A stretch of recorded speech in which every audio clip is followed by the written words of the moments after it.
অলির কথা শুনে বকুল হাসে, কই তাহার মতো তুমি আমার কথা শুনে হাসো না তো।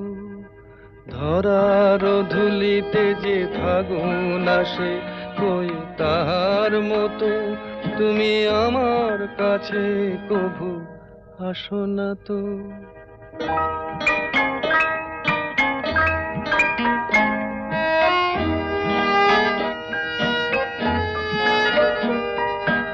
আকাশ পারে ওই অনেক দূরে, যেমন করে মেঘ যায় গয়ুড়ে। আকাশ পারে ওই অনেক দূরে, যেমন করে মেঘ যায় গয়ুড়ে। যেমন করে সে